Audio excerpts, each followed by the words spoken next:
Well, I say today, we have to learn to be untethered. Just get the idea that you can float free right where you are. Just rise up out of that chair and say to yourself, I'm a spirit. I belong to God. I am God in consciousness. Why, this will make all the difference in the world to you, because man, the creature of desire, becomes the creative creator. He becomes a creator of his own destiny. As it is now, we do create our destiny, but we create it in very limited and frustrating increments. In other words, little bits, little portions of what we want. We are satisfied with the little victories and conquerings that we do. We say, oh, I've conquered this or I've conquered that. Now I've got it. We say, first I want $1,000 in the bank, so we put $1,000 in the bank. We think that's the fulfillment of our desires. What do we do with it after we get it there? And in many other ways we have goals. I want a little home of my own, you know, a place I can call my own, something that belongs to me exclusively. Or I want a new car. Or that people want to find someone that will be their companion for life. Or they want children. Or they have different desires.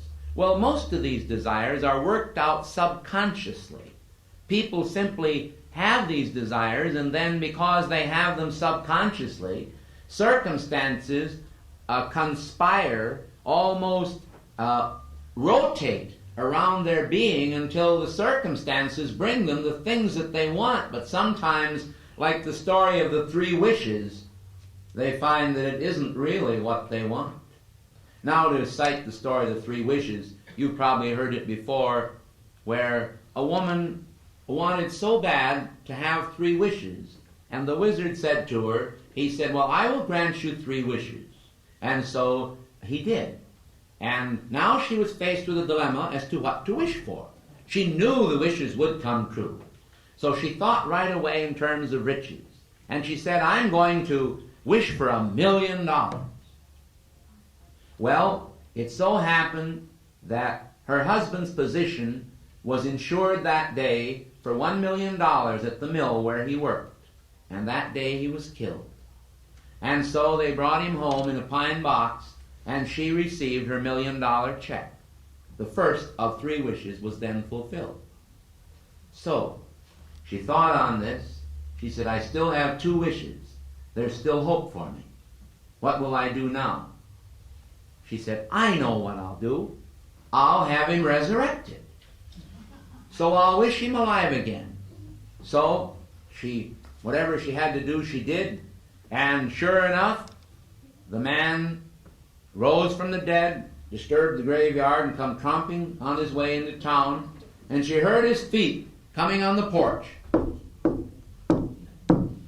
That old familiar step.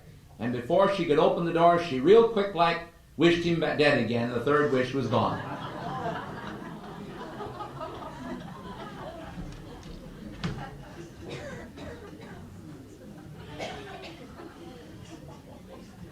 Human fear and the inability to appropriate the qualities of life. Because people don't understand that God doesn't limit us to 3 wishes, and He doesn't limit us at all in any way, and we don't have to be superstitious. We should be free from it. Instead of that, we should realize who we are. We should unravel the mystery of our being.